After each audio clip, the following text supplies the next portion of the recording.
Hey everybody, welcome back to Old World Legends, where we focus on growing the community. I'm your host Mike, and with me as always is Evan. Today I'm going to be Bull Centaur Torok Evan, because that's a cool name, and it's similar to a Shaggoth, so that's what I'm going with.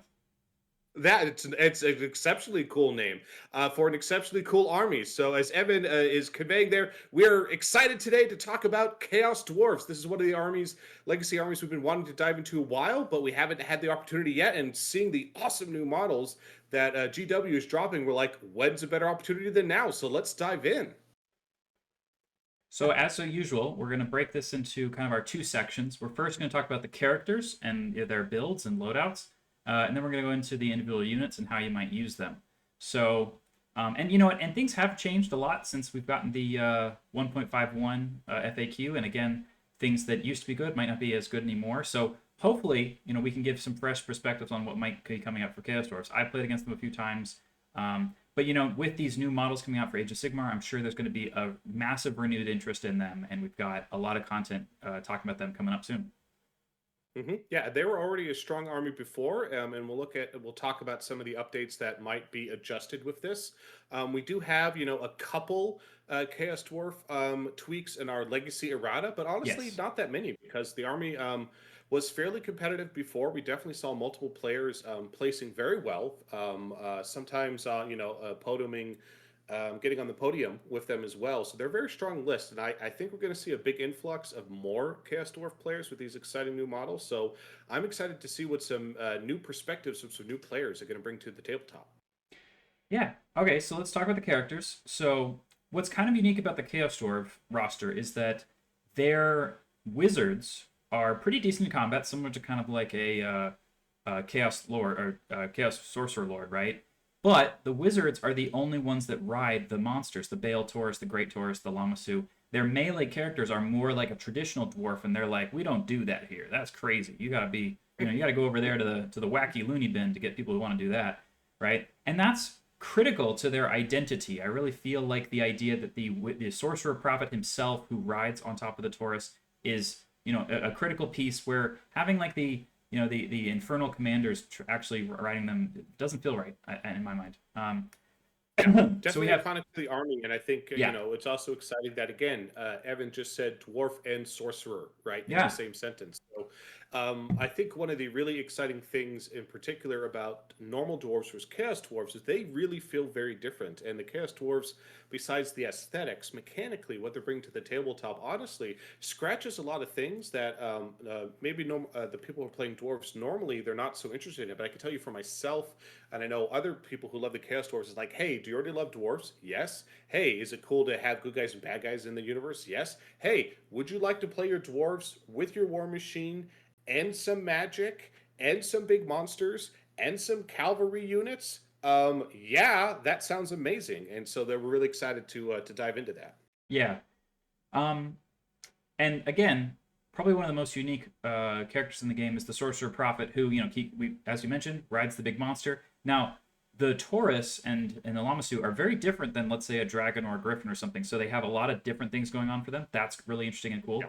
But also, guess what? They're also an engineer, and they let people in their command range once per turn, like reroll the artillery dice. So that's really good as well, especially because command range when you're on the big Taurus and you're the general is 18 inches. So you can have a wizard, engineer, monster, general.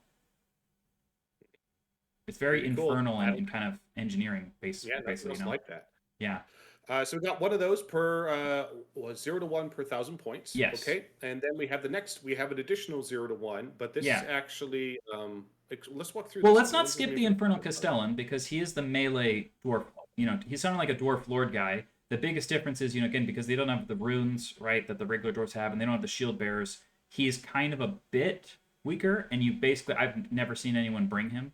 But I think he has more of a place now because the infantry is so much better. So we're going to basically talk about that a little later. And in our legacy pack, we've allowed him to just have the full plate armor that his elite dwarves have anyway. It's kind of weird that the Infernal Ironsworn have full plate, but then the Castellan couldn't have that. It's like, what? That just seems like a massive Again, it's oversight. probably just a Yeah. minor oversight Yeah. because they stopped working on the legacy factions. And I Yeah. think to your point, Evan, we never saw him on the table before because before the 1.5 update, infantry were not as strong, nearly as strong as they are now. So now that we're going to see way more infantry in the game because they really are powerful and are really good at holding objectives. Seeing what the Castellan can bring, I think Chaos Dwarf players need to take a second look at the magic items and the loadouts for Castellan and seeing how they can buff the dwarf units, the infantry units in particular. Yeah. So then we have the 0 to 1 Bull Centaur Torok, which is a character per unit of Bull Centaur renders. Now the Torok is interesting. He's because he is a character, he has items that he can buy, but he is kind of like a monstrous cavalry monster type character. So Yep. there's an interesting vibe there. Better now because of the way that challenges work. Mounted characters might lose out on either their mount or the rider's attacks in a challenge, but if you just are the same model, then you just get to do everything, right? So that's kind of cool. Very cool. Yeah, and then we've got the Demon Smith Sorcerer, the Infernal Seneschal. So the Demon Smith Sorcerer is the level 1 and level 2 wizards, and they are also an engineer, so they pay a little bit extra points for being both of those things, and they do get to wear armor and still cast spells. So you're kind of just doing it all with these sorcerer dudes, which is very interesting. I could see you taking one, especially because lower level wizards are not as bad now. Just sit with your war machines and just cast 1 or 2 spells. That can be very viable now. Then we have Infernal Seneschals, who are kind of your BSB and your dwarf kind of commander characters who are just going in there and fighting like a Thane. And we have Hobgoblin Yep. Khans. Almost always you see a Hobgoblin Khan on a wolf, and he's just running around with the ruby ring, being an absolute jerk. And you're like, go away, please stop. But you know what's funny is I think they still have Impetuous, so sometimes they. No, maybe they don't have Impetuous, but it's just that well, there was one time where a Hobgoblin Khan was trying to charge me, and I was like, oh, you have to take a fear test because you're unit strength 2 and I'm like unit strength 7, and he actually just failed his fear test and it was hilarious. So, um, Awesome. so anyway, nice little cheap running around dudes because they can be so very cheap and easy to bring in there. And if you're bringing hobgoblins, why not just put like a 40-point con in there too, right? Give them better It's leadership. a really great, efficient Yeah, points cost character, and we'll dive into it more when we get to his profile. But they right. also get A black Black orc Orcs. boss. Yeah. Awesome. So if people don't know, in the lore, Chaos Dwarves essentially enslaved orcs and then operated on them to give them, the better armor and turn them into black orcs. And so when they escaped their capture, they that's how you get black orcs and the regular orcs and goblins. But this is essentially the OG black orcs is in the Chaos Dwarf roster. Now, a lot of Chaos Dwarf players are like, how the heck did the Black Orcs and the Black Orc War Boss get full plate armor when the regular Chaos Dwarves don't? And you're like, I don't know, man. Maybe the Black Orcs shouldn't have full Just, plate. just, just don't pull at that thread. Let's not pull at that thread. But again, it's Yeah. awesome. Again, I love this army list. There's Yeah. so much variety. There's so much character. It feels different, and in particular, right, it has a lot of that demonic sorcerer engineer vibe, right, Yeah. which is very different. In particular, even if you look at things like 40k with the Adeptus Mechanicus or other similar engineer type themes or mechanics, right, the Chaos Dwarfs just really stand out as something very different from the rest of that. So I just love the lore and the background and what they're bringing to the table. Yeah, it's very mechanical. It's very engineering oriented, but also like sinister and evil and grindy. It reminds me of like like Isengard when you see them digging out the orc pits and there's all these wheels and mechanics and smokestacks billowing like these dark clouds into the sky. So it's very evocative, and I have.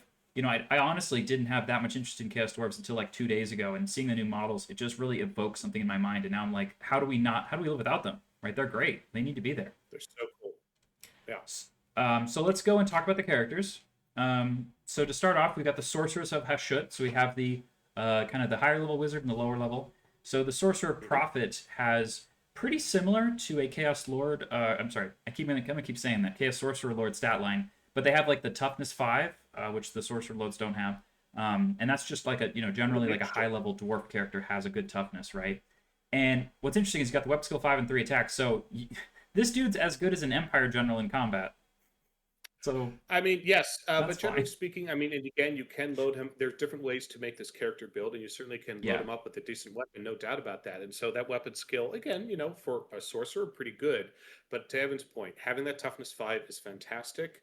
Having 3 wounds, of course, is important for a Lord level character, but they also have leadership 10, right? Which is great because most of the armies in Old World don't get to leadership Yeah, 10. that's true. So that's a pretty big deal because again, if you look at like the Chaos Lord or the Chaos Sorcerer in the Wars of Chaos, they're not getting up to leadership 10. but this guy is. Yeah. So then the lores of magic they have access to, because they start out as level 3 or level 1, respectively. They have demonology, dark magic, and elementalism. Now, elementalism may still be the best lore in the game. We'll have to see, especially because depending on the way people rule Earth and Ramparts, and we talked about that in our FAQ show. But Plague of Rust, having to target people with a spell that still goes off on a 9 is not as great as it used to be. However, I feel, and many people do as well, that Demonology is now actually a superstar because most of the spells target your own units, so you don't have to worry about the magic resistance. And Yep. and supercharging your infantry to get them to do something is now way more viable than it was before. Previously, using Demonic Vessel or Seed of Shadows and stuff like that was very much held back by the idea that, oh, you get into a challenge with a dragon, they automatically murder you and get 7 combat res, then you lose. And that doesn't happen anymore because the challenge rules and the combat res rules have changed. So I think that Yep. Demonology is going to see a resurgence. Yeah, it's a very cool lore, and so I think that's a great trio of lores that feel very thematic and appropriate to the Chaos Dwarf. So yeah, it's a great loadout. So you got to be asking yourself: are you wanting putting him on a Taurus, and Mm-hmm. you want to go charging around the battlefield, being more of a fist himself, right, to crush things, or are you looking to be more of that demonology, and you want to be more embedded or closer to your units, or maybe you want to be more in that support role, right? So you definitely have some really interesting options with this character. So definitely a lot of versatility, which is great. Yeah, so the only weapon option to just for melee is the Dark Forge weapon, which is a bit random. We'll go over that in a bit. Then there's the Naphtha bombs, which is the grenades, and I genuinely don't remember what Blood of Hashut is. We'll have to go look up that. But again, you're a wizard. You got level 4, level 2. That's always good.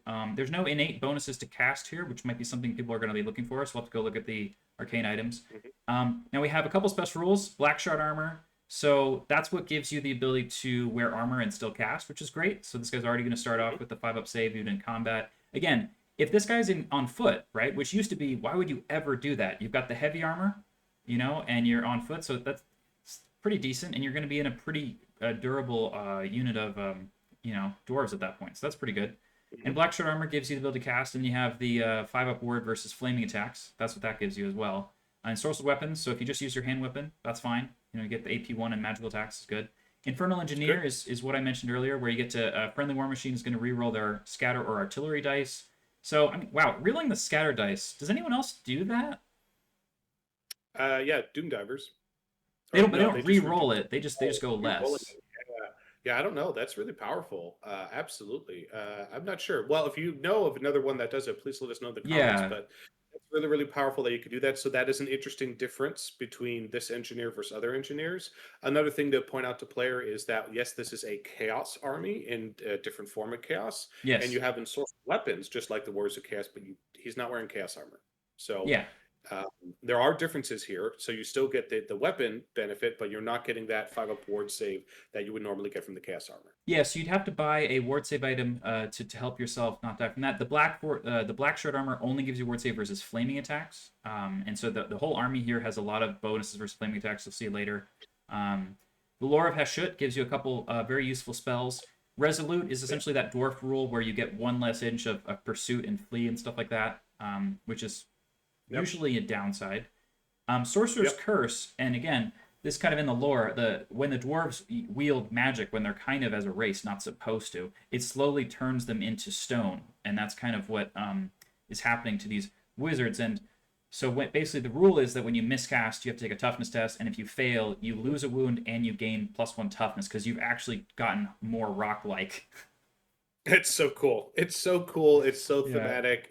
This is one of the things that over the years has stuck with me as such a Chaos Dwarf thing that, yeah, they can use magic, but they're going to slowly be turning themselves into stone, but they still keep doing it anyway. Oh, it's such a great Chaos Dwarf thing. And I love that. It sucks that you Yeah. lose a wound. That's not good, but getting a toughness is actually advantage. So it's just really compelling that there's this give and this take with it. Yeah.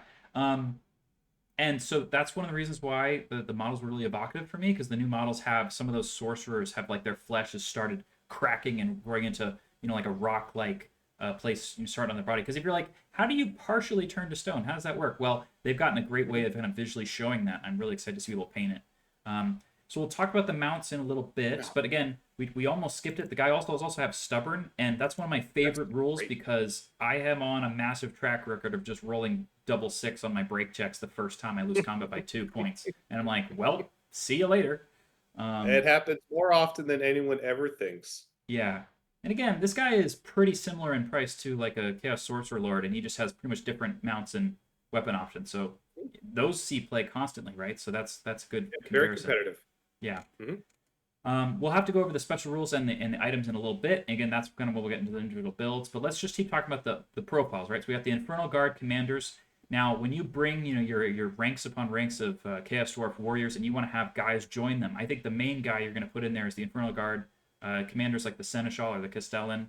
I think that there's a lot, very good place right now for just infantry hero who just sits in an infantry unit because they always help you punch above their weight and going to be a second challenger as well. And so That they've got, Castell has a legit profile. It really does. People yeah. just, again, because they weren't focused on infantry, they weren't taking them. But weapon skill 6, good. Strength, toughness 5, good. 3 wounds, good.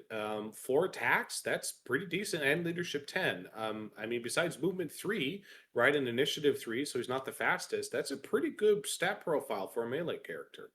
So this is very similar to the dwarf king, except the king has weapon skill 7.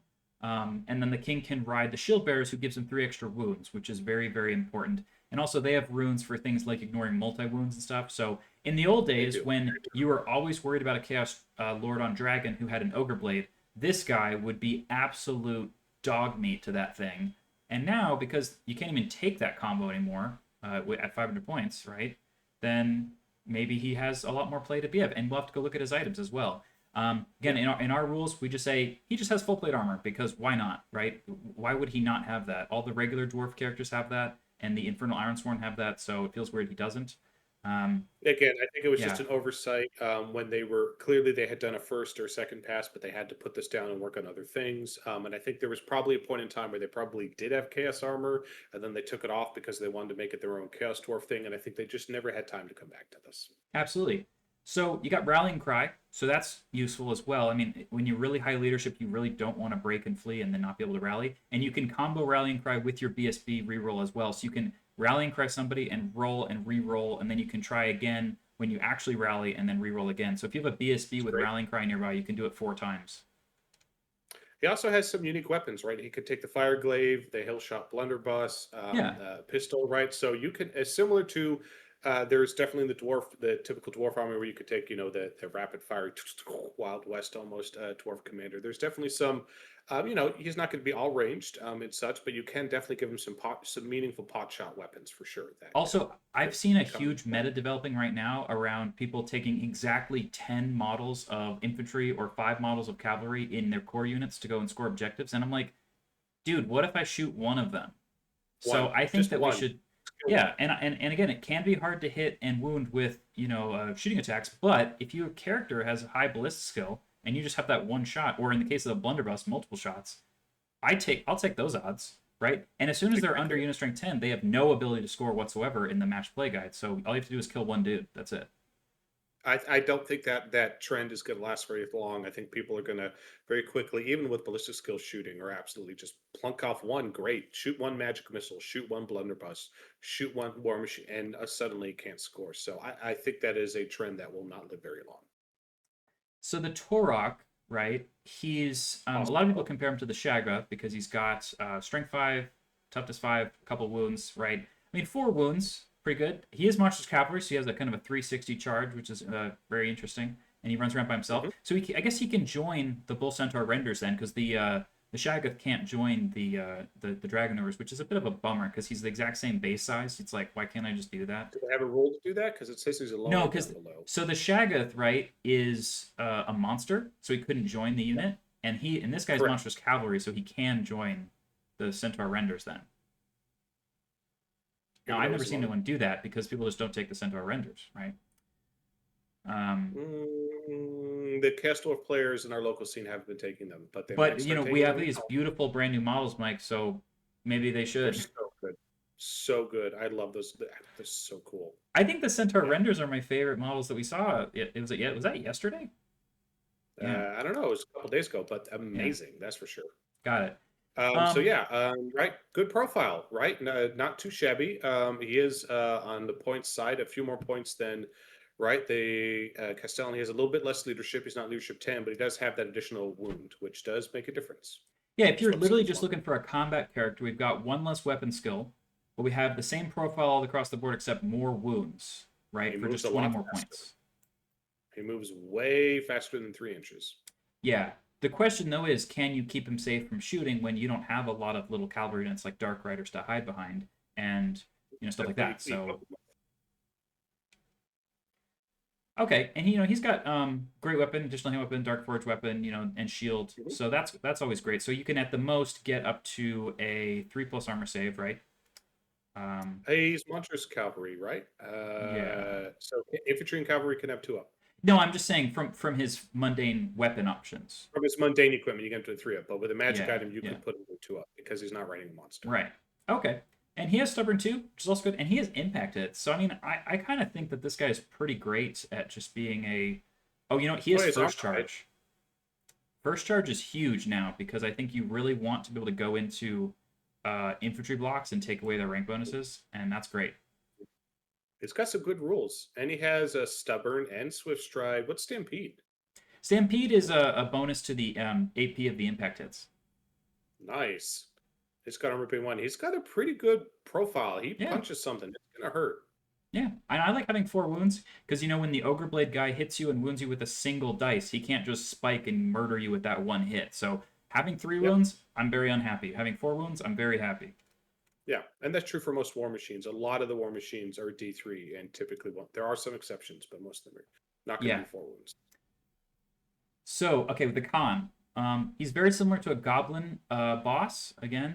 But it's fun though is that with the goblin bosses, they're cheap, but they do have 3 attacks at strength 4, and they can buy great weapons. So you can just stick 45 a points. yeah, you can just stick a couple of these dudes into your front ranks, and you just have a lot of different little choppy melee guys. And weapon skill 5, that's not nothing. Mm-hmm. It's pretty Okay. good for 45 points. Absolutely. But very commonly, you take the giant wolf, and then he just carries around an item.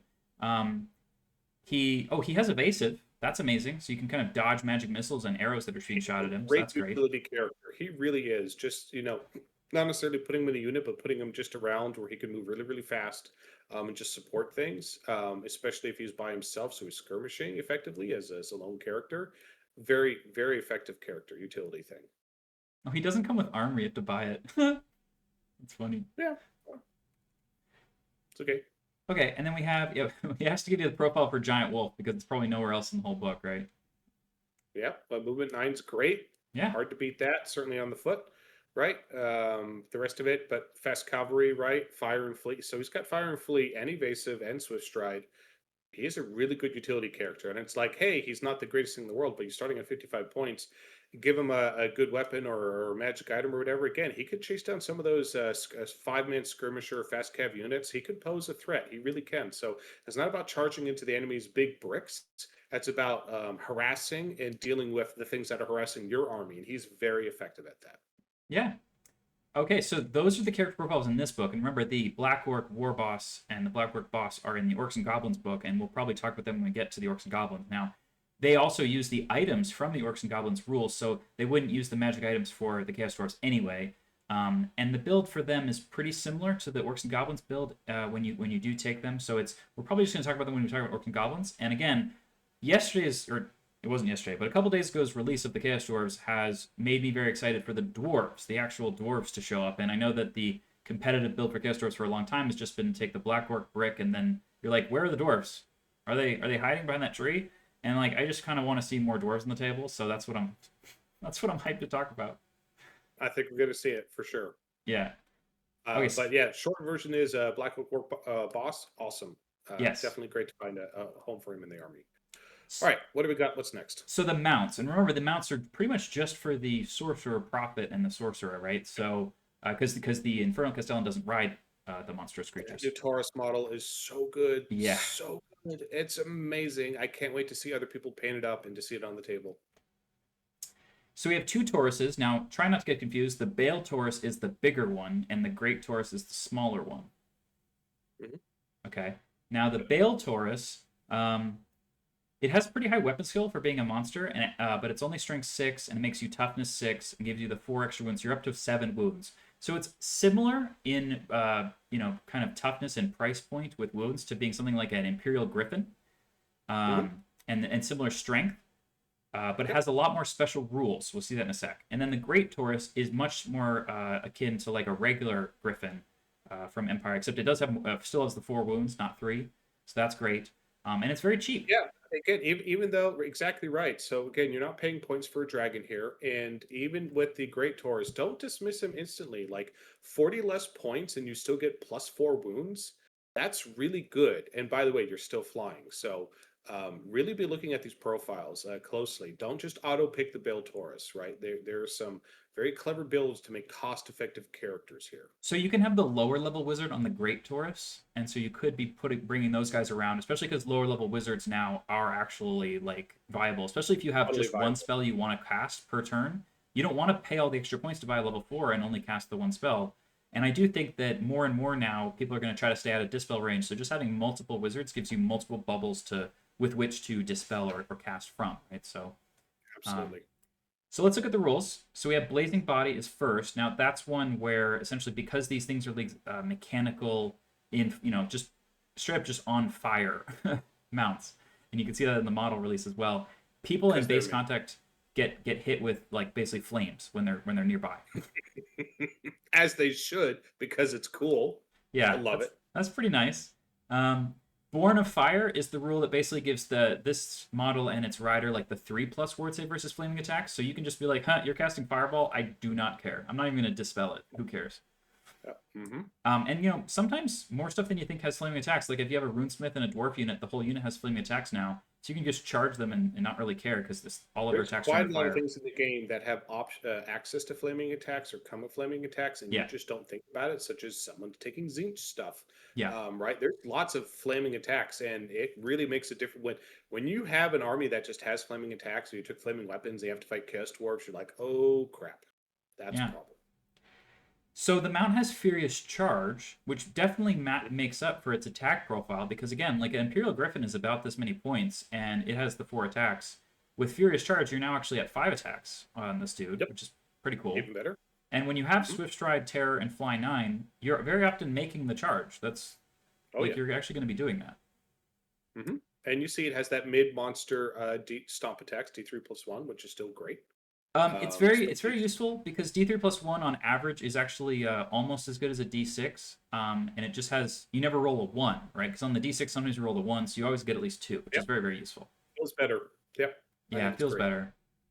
And then the smaller one still has D3, so that's fine, and it is another Mhm. terror causer. If people trying to take these 5-man Marauder Horseman units that are going to go try to sit undirected by themselves, having an extra terror causer to make possibly 2 of them flee from you per turn by just double charging and each time redirecting, right? Yep, and it Very still useful. gets Furious Charge. So really, the only difference is it's 40 points cheaper. It doesn't get the toughness. It has one less strength. It has one less stomp attack. It has one less base attack, but it still has all the other special rules. So it's still really good, especially for 120 points. That's a very competitive mount, certainly for a behemoth. Yeah, and when you're riding it, you get the 3+ word versus flaming, so that's Mhm. just great. Normally Yep. you pay some kind of points to get something like that, but so in combat, it's got goring horns that it makes 1 attack with. So that's strength +1, AP3 with strikes first. So that's when it just kind of Awesome. stabs you with its horns. That's kind of the theme of the army, Okay. right? Yes. Worship the Yes. bull god. Yes. But its regular attacks are only AP1, not 2, like a lot of the kind of claws and fangs, which is totally fine. And it does have flaming attacks because It's this not thing a is dragon, literally on keep in fire. mind, right? It's that Yeah. small, it's that mid tier behemoth range. You're not paying 200 points dragon range. Yeah. So I'm just thinking about like the Griffin. The Griffin does have the claws for AP2 with most of its attacks. It does. Hmm. Yes. But the Goring It doesn't Horns, care things. yeah, the Goring Horns can be great to just get that one extra damage off it strikes first. I recently almost had my Beast Lord get killed by the strikes first stab by the Arachnarch spider. That's gonna be scary. Hmm. Hmm. Absolutely. Okay, and then there's the Lamasu, which is a very different mount because it focuses less on damage and instead gives you some more magical situations. So it's only strength 5 and 3 wounds, and it only has 2 attacks. Now this thing's pretty cheap, And it's a Very smaller. cheap, under 100 points. That's pretty rare for this. Yeah. Yeah, and you can put the lower level wizards on these guys. Now, it still flies, still has Furious Charge, so you're still up to 3 attacks when you charge something. You have Large Target, which is great for letting you kind of see over your own units to cast and being able to charge stuff. So you don't have to be on the front lines. You can kind of wait behind the front lines, right? Yep. Then it has Magic Resistance 3, which in some cases is worth buying just by itself because this thing will then be That's almost incredible. immune to casting. Yeah, especially now with the 1.5 updates where you have less pluses to casting your spells, even at the level 4s. -3 to magic resistance is huge. Very hard to get something off against that. Yeah, so can be a great budget option. Then it also has Sorcerous Miasma, which is a very nasty ability, which is that if any model that uses a magic weapon try to attack you, that magic weapon counts as a hand weapon instead. And so when you have the Duke with Knightly Temper Ogre Blade charging you, and you just say, actually, you have a hand weapon, that's pretty big. Mm-hmm. And if you have a relatively well armored and ward saved up, guy on the back, he might just totally whiff all of his attacks into you. Absolutely. Yep. Yeah. So then for the attacks we make, it makes an additional attack with the Mace Flail. So if you charge, you have 2 attacks plus 1 for Furious Charge, and then the Mace Tail is an additional, so you get up to 4. That's pretty good. And it still does D3 stomps, so that's fine. And has a breath weapon. Cool. So the breath weapon strength for AP2. Again, I think the breath weapons are going to be more and more useful, especially on something like a wizard, because maybe you actually don't want to charge, and you just want to fly around and use the breath weapon and cast magic missiles, right? And a breath weapon into big blocks of infantry is great. It's very, very Again, good. it's a very good breath weapon. It's Yeah. strength 4 and it's -2, and it's magical attacks. That is a fantastic breath weapon, especially if you have your sorcerer flying around wanting to buff things and you don't necessarily want to go into combat, right? Yeah. That's an excellent combo. Putting a low level sorcerer on this mount and having it flying around buffing things and fire breathing every single turn, pretty darn effective. And if you get in a pinch, you can charge into combat. I think it's a great combo. I'm surprised we don't see more of it. I think we are going to see more of this going forward. Yeah, absolutely. And I'm also really liking it's another terror causer. Okay, so then we're through the artillery. We'll get to the items. Okay, so let's talk about some items here. Okay, so under the weapons, we've got, I think the 2 expensive ones are the ones that are a bit more interesting. So the Blood Hammer, or the Black Hammer of Hashut, getting +2 strength, great. And then AP1 is also good. A lot of magic weapons are just like, no, you can't have AP. Go somewhere else, and that's, lame. Yeah, it kind of invalidates most magic weapons, honestly, in the book. Right. So at least AP1 is kind of required to even consider taking it. So it has flaming attacks, magical attacks, multiple wounds, D3. So it's similar to your Ogre Blade, except it's not AP2. And it's way cheaper now because the Ogre Blade's 75 now. So you can take it and that. And then, hey, if the enemy has flammable, you get Killing Blow, which means against 2 models in the game, you can have Killing Blow, or maybe 3. So it doesn't come into play that often. But that being said, right, it's a not strike last, +2 strength, D3 wounds. It's very close to an Ogre Blade. And again, now that an Ogre Blade has gone up to what, 75 points, and the fact that this is still at 60, it's a very, very competitive weapon that should be considered being taken. I think it's just that if you don't take Infernal Seneschal or the Torok, who's carrying this, because you're going to put on your 3 attack wizard, so that's probably why you don't see it very often. And it does have Killing Blow versus anyone who's flaming, so that's just a fun little feature. Although a lot of people who are flammable are going to be like a Vampire Lord who's riding a dragon, and now Killing Blow can't work anyway, which is kind of a bummer. Yeah, the actual number of things that are flammable in the game are very few right now, so that's not super applicable. But D3 wounds, again, a Seneschal on the ground, +2 strength D3 wounds, not too shabby. Yes. And then the Dark Maul is also kind of neat because you got 50 points, strength user, but again, you're probably strength 5, right? And then your AP2, Probably. Killing Blow, magical attacks. And so you still have the AP and you have Killing Blow. Killing Blow is awesome. And then it does have a special rule as well that if you suffer 1 or more unsaved wounds, you have to take a strength test, and you fail that, you lose an additional wound. I'm fine with that. I mean, if you're fighting against like an elf, then they're only strength 4 probably, and then it's just, at 1 1/3 chance of doing an extra wound. Yeah, Why it not? depends, right? For 50 points, it's a little pricey. I mean, Killing Blow is great, but again, it's only applicable against so many of the enemies, right? And typically, right, you want to put this on a Seneschal. So, um, if something's already charging you, are you just better off taking a great weapon and saving a whole bunch of points? So, debatable. Debatable. I don't think anyone would care too much about the other weapons. When it comes to No, they're the not. Yeah, when it comes to the armor, so we've got the full plate armor the armor of Bazarak the Cruel is the full plate armor that gives you magic resistance 2 and immune to psychology. So a lot of things might Right. want magic resistance 2, but again, if you're dwarves, do you already have magic resistance 1, or do Chaos Dwarfs not have that because they actually use magic, so their anti-magic property went away? I'm actually not We sure. got to look at the special rules. We haven't gotten there yet. Yeah. Um, but buying if you were going to buy 2 lodestones, you could probably just buy this instead, perhaps for like 10 more points. Um, Then we've got Mask of the Furnace. Now this one I think would be very useful, especially if you're going to try to bring the Castellan on foot.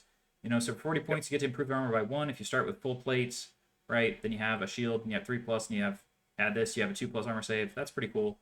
And it gives you a 3+ ward versus enemy attacks caused by a flaming attack. So if you go into a unit of dwarves, then they have a runesmith in there, then you got the 3+ ward against everything.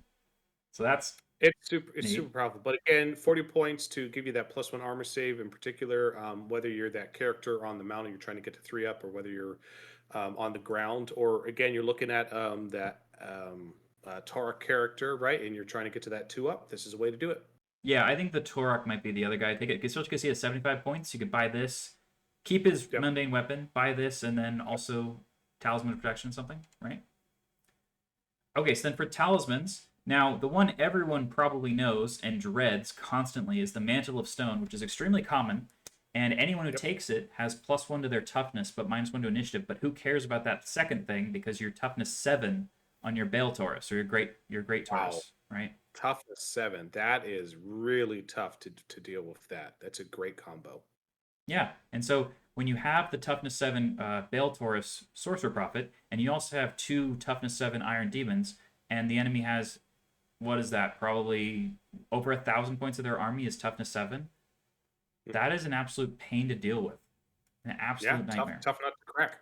Yeah. Yeah, and especially with poison being nerfed in the 1.5 update, that's no longer the go-to solve for toughness 7 stuff. So yeah, there it's durable, legit. Like that's something you have to be concerned about when playing against Chaos Dwarfs. Yeah. The Hell Shard, when you lose your last wound in the combat phase, the enemy who did the attack suffers D6 strength 5 hits with AP 1. Put this on your con guy and just put the con guy in the front rank and be like, do you actually want to attack me, or do you want to, do you want that to happen, or do you want to just not attack me?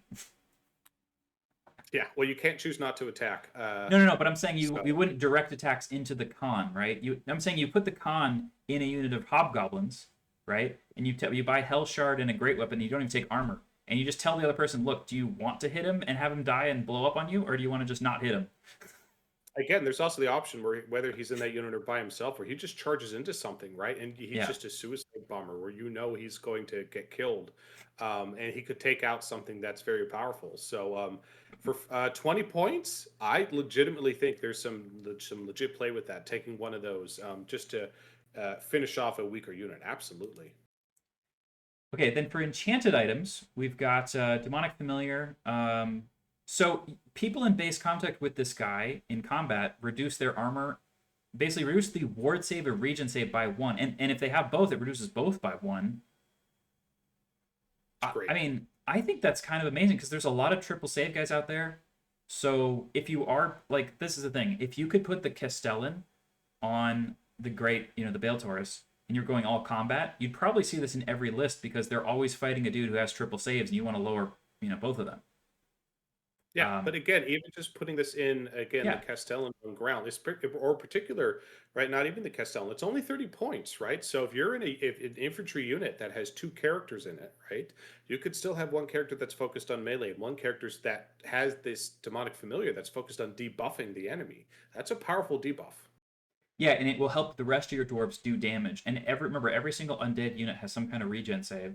If they put Earth and Ramparts or something like that, it's almost always a 5-up saves, ward saves. You can just kind of lower that by 1. So 5-up ward saves are more common than 6-ups. So I really like this item, especially on a Like we're saying, a seneschal or a castellan who's in your infantry unit. I like Telling that. you, see a seneschal standing next to a castellan. The castellan is still tooled up for combat. The seneschal takes this, and so whatever is in base contact with the castellan has this debuff. That's a pretty big debuff when you're talking about character duels. Pretty big. Okay. So Breath of Hashut is a breath attack that's one use only, but it is the good one. It's the strength 4 AP2 breath attack. And again, I think that if you're playing a lot of infantry, that's going to happen a lot now. I don't hate that. If you just had, again, if we're talking about putting Castellans in your units, I don't hate that. That's great. 25 points, definitely worth considering. And remember, in the new meta, there might be a lot of cases where people have an infantry unit sitting in front of you, not charging you, because they don't want to charge you and get hit with 2 ranks of attacks. And you also might not want to charge and get hit by 2 ranks of attacks, so you just walk forward and go, "Huh, this is funny." Yeah, so I think no one was taking this before because, again, we weren't seeing big blocks of infantry. We were just seeing smaller things or monsters or smaller MSU cavalry units. And now that we're absolutely going to see bigger blocks, this has a lot more play. So I'd encourage the Chaos Dwarf players to take another look at this. So, arcane items. I think the Demon Flask is really funny. It's single use, and you make everyone in your command phase roll a panic test. But it's an arcane item, and you have only limited number of points, so I don't think you take that, really. No, it's funny, it's cute, but again, then you roll up into a Tomb King or a Vampire Count player, and then womp womp, you just wasted 50 critical arcane item points on something that's not applicable. So fun, but running into armies where it's not applicable makes it very hard to consider taking. Yeah. So the Vial of Lamasu's Blood, though, is single use, and you just automatically dispel a spell. Now, I take this almost every single time in High Elves. It is an extremely common item in High Elves, so I can take it multiple times, or I can put it on somebody with an additional item. But I think that if you, especially if you have the lower level wizard, and you just have the extra points, being able to automatically dispel something is incredibly important, because every game there'll be one spell you're going, oh god no, and it's almost always Miasma Mirage, Plague of Rust, or Arcane Urgency, where you're saying, hell no, I do not want that to happen. Just shutting it off once per game. Now you still have to, right? It still says instead of making a dispel attempt. Yes, you have to be within range. You still have to be within range to do it. But shutting off one critical spell can make a ripple effect difference of winning or losing a game. Absolutely. Right, and then we have Scroll of Binding, which is extremely common, and it is essentially a power scroll, which instead of taking the highest 2 dice out of 3d6, you just keep all 3d6, which is way better. I think that that's great. I think that having that extra dice, because just like wanting to get rid of an enemy spell, you very often have one of your own spells you almost always want to get off. And if that's Cloud of Ash or something like that, then that's great to bring this, especially because some of those spells now are really high casting values. And if you roll 3d6, then how are they going to dispel you? Right? Yep, and it's extremely common, so you can take more than one. Yeah, I think you buy that for sure. Okay. Going into special rules, the ones that are relevant to the characters, right? So we talked about how the Centaur Torok has AP2 on his impact hits. We probably won't come back later. Yeah, I'm just going to talk about the character ones, right? Okay. Yeah. So like the Stampede affects the Centaur Torok. He's got the AP2 impact hits. Blazing Body is what we were saying about with the both Torok mounts, where people in base contact take the Strength 3 AP flaming attacks when they're in combat with you. So, and it's in the combat phase, so I guess that counts for combat res as well, because it says the start of the combat phase. Okay. Black Shard Armor is the thing that gives you a ward save versus flaming attacks, and then the wizards generally have this, and so do like Infernal Ironsworn. And the Hobgoblin Khan gets to have Backstab, which lets him reroll to hit when he's attacking the flank or rear. So another reason to put a guy on a wolf and just run him around like a crazy person. And of course, ensorcelled weapons, but that's the same as Warriors of Chaos. Yeah, I'm just going to skip the ones that are like so ubiquitous that everyone would probably know what that is, right? Yeah. Okay, so spells. And again, the lore-specific spells for a faction are often something that is very critical and something that makes the whole identity of the faction come to life. So these are the ones that your Infernal Castellan can do, right? No, not the Castellan. I keep mixing them up. Yeah, so we have the Sorcerer-Prophet, right? And so we've got Curse of Hashut, which is the magic missile. Again, I think in the previous meta, it was literally always Storm of Ash that was the only spell that got cast. But when casting values are harder now than they used to be, I don't know if that'll always be the one you take, right? Yep, let's find out. So Curse of Hashut is, it targets enemy characters and essentially, ignores all the targeting rules, just says, I'm just going to target you. They have to take a toughness test, and if they pass, Mhm. they take, barely any damage at all, just D3 strength 2 hits. But if they fail, they take D3 plus 2 strength 5 hits with no armor or regen saves. So Super powerful. if you're able to point to an elven wizard in a unit who's toughness 3, and you get the spell off, you got a 50-50 shot that he probably just dies. Because if he's toughness 3, he takes strength 5 Yeah. hits. They're winning him on 2s. And again, while we say you would never, the contextualness of this is a problem. If you're playing a dwarf army or something, you don't want to take this. But that being said, it's a signature spell. So you roll, you go up to the table, you see, oh, this is who I'm playing against. So again, if you're playing against, a night goblin army, or an elf army, right? Or there's plenty of other armies up there. Again, you're like, well, Tomb Kings, right? They have, the mummy characters, right? They're Tomb Kings, two princes. They're really really tough. I don't want to use it against them. They have Prophet, their wizards are very low in the toughness. So again, it's just relative to the army you're playing against, right? So it's a great thing to previously before you probably weren't looking at it as much because most of the characters were always on the behemoth characters. I think we're going to see more and more characters that are actually on normal mounts or infantry on the tabletop. So I think this is going to see a lot more play. Yeah. So then we have Storm of Ash, which is a hex, but it's range self, so you don't have to target somebody else for magic resistance problems. And then if you get it off, it's not remains in play. It just says until the next start of turn subphase, uh, any enemy units get -1 to their to hit rolls, targeting anybody who's within 9 inches of this caster. So 9 inches is a big bubble. There's very few bubble spells in the game that affect multiple units, and -1 to hit is very, very good. So again, even though it's a 10 plus to cast, Glittering Robe is one of the best spells in the game, in my opinion, and it's only an 8 plus. So this is just a little bit hard to Yep. get off, but it affects probably your whole army.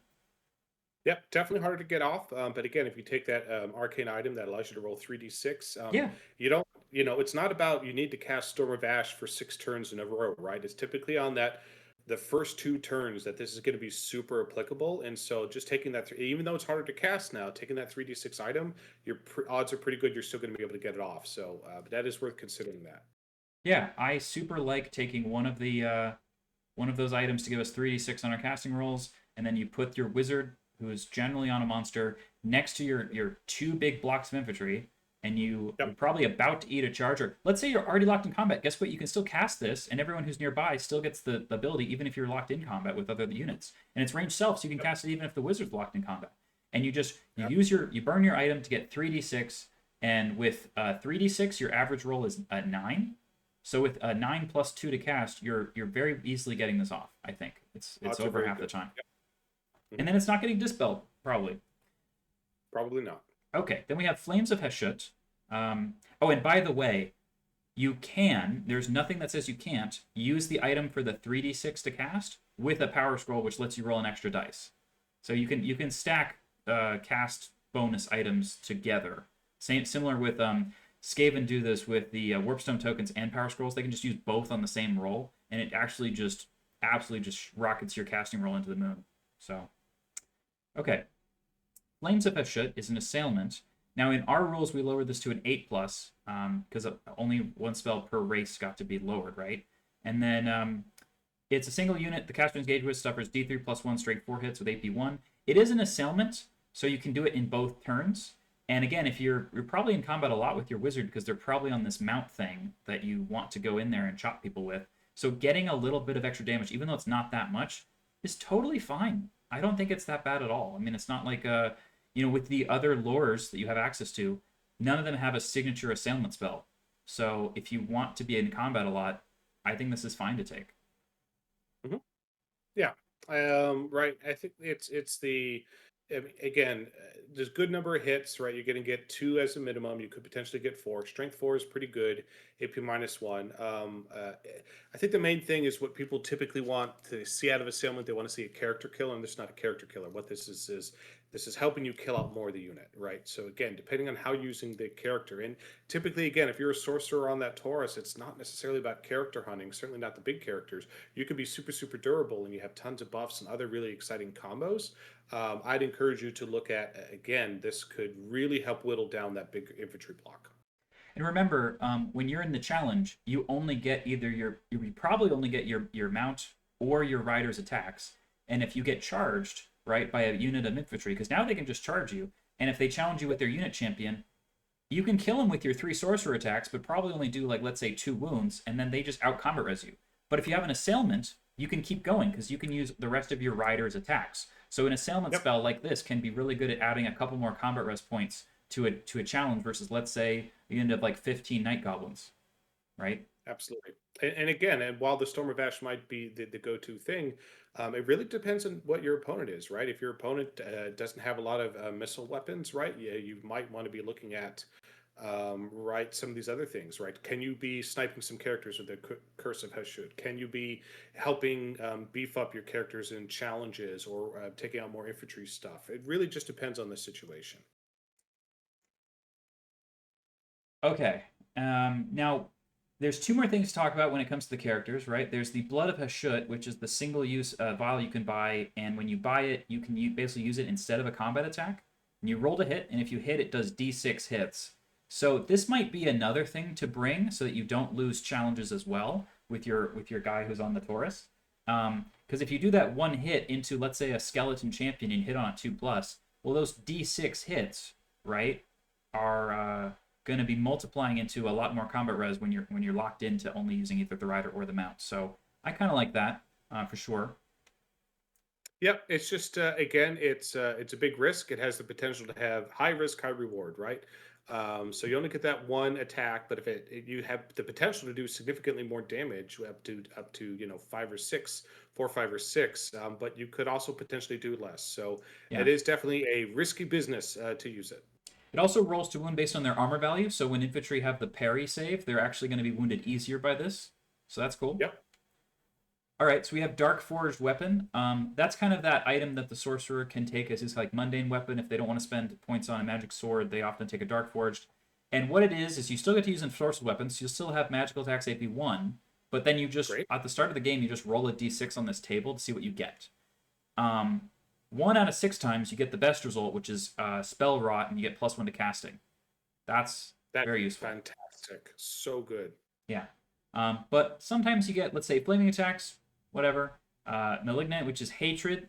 That's fine. You don't have that many attacks, and you're only going to have strength 5 AP1, I think, or strength 4 AP1 on your sword. Rerolls are still great. Yep. Multiple wounds D3, great. Very good. I mean, you don't have that many attacks, Very, but very again, good. fine. Why would you not want that? And then Dwemer Leech, you get magic resistance 1, also totally fine. Now, if you're on the Lamasu, that wouldn't do anything, but if you might not be, and then hey, that's great. And when this sword is 10 points, so it's half the price of a Sivian Lodestone. So if you roll that, you should still be happy. And then you have Hellforge, which is strength +1. So But I think you have to also keep in mind, though, yeah, right? If you take that combo, depending on the combo you're taking, it's not about I'm taking this sorcerer that's going to be, being a chaos lord on a dragon with an ogre blade, blasting through things in 1 round of combat, right? Especially if you take a more defensive profile and you rock a, toughness 7, right? You need to be thinking about your character profile over several rounds of combat. It's not a single round of combat, yeah. right? So yes, it is less attacks, but if you could grind it out over 2 or 3 rounds of combat, you could still get quite a bit done and still be very durable. It's hard for anyone, even enemy characters, to chew through toughness 7. So again, there is just a different way to be thinking about this army and to thinking about how you're approaching things. It's not about that bang, I'm going to go through it in 1 round. It's about how am I going to wear them down and win the war of attrition over several rounds. So the main thing is just that you don't know what you're going to get beforehand. Like I would pay 10 points for any of these abilities individually, but because I don't know which one I'm going to get, that's fine. You can't really build around it for the rest of your list. But I think that, most Chaos Dwarf players are perfectly happy to say, I'm just going to roll and see what happens, and then I'm going to forget what rule I got. Yes, I'd encourage the Chaos Dwarf players to make tokens for whatever their Dark Forged thing is, so they could put the token next to their sorcerer or model on the table, because people totally forget otherwise. Absolutely. Yes. So that's it. That's pretty much everything you got on your character build. The Fireglaive, we should go over the Fireglaive, because the characters could take that. Yeah, so I think the Seneschal and the Castellan can buy that. You've got range 18 with a strength 4 AP 1 shot. So, I mean, it's like a crossbow, kind of, that is also a halberd, because it's strength +1 AP 1, requires 2 hands in melee. So it's very versatile. You can just buy this and just deal with it if you want to use it, right? Which is cool. Yeah, and like I said, there's a lot of people out there who think, oh, I'm just going to take exactly 10 models and try to go raid your baggage train or something, and you just kill one dude, and then you're like, oh, Wow, why didn't I think ahead? Right? I think that's perfectly fine, and it's only a couple points on your melee character. So if you're gonna do something, you can either do that, or the other option is the nap the bombs, where it's very short range, but you're pretty much only ever gonna do this on a stand and shoot, I think. And then it's just if you hit, it does D3 plus one hits, and it's got quick shot. So you pretty much just wait to do stand and shoot. And you just try to kick off a few guys and get some combat res that way with your stand and shoot. I think that's worth a couple points as well. Yep, and of course the last one is the Is the seneschal, or was able to take the blunderbuss, right? So Yeah. 12 inches, right, short range, and blunderbuss is a nice way of saying old school shotgun is effectively what a blunderbuss is, Yeah. right? So short range, 12 inches, strength 3, AP -1, which is great, but multi-shot D3 and volley fire. Doesn't really help the character, but certainly would apply to the unit. Yeah, and then it ignores a whole bunch of the to hit penalties and lets you reroll once to wound if they're in a large enough unit. This can also be a great way to just add a couple extra shots into something. Now, you're probably in a unit that just has blunderbusses anyway, right? But yeah, it's fine. I like it. Cool. Okay. All right, what's next? Do we get to the end? Yeah, that's the end of part 1. So we'll circle back in a bit and talk about the units. All right, we'll see you later on part 2. Okay. All right, hey everyone. So we're going to continue with part 2 now. We're going to keep it as one video this time because I think it's a little bit easier for the listeners and the people who are watching to just stream right into the next part. So we're going to talk about the rest of the army list. Again, characters are very customizable. They're very unique, so we often talk about them quite a lot. But what else is in the army? Well, if you have core, core units are at least 1+ unit of Infernal Guard. And to be honest, that feels very thematic because if you don't have any dwarves in your Chaos Dwarf roster, some people might just look at you funny. Yep. And again, I think people are going to start taking a second look at Infernal Guard now with all the infantry buffs in 1.5. Yeah. I'm personally very excited for them. And oh my goodness, after seeing those new models, how could you not want to get at least one, if not more than one unit in your army? They are so cool. Definitely, definitely. You have some good ranged options, even though the models do get expensive when you take the ranged weapons. But you also have a good melee options, and Infernal Guard can be detachments. You can take little 5-man units with blunderbusses, for example, and then you can have them detach and do stand and shoot, stuff like that. I love it. I think that Infernal Guard are a really versatile unit, even if it's a simple, like you only have that one profile.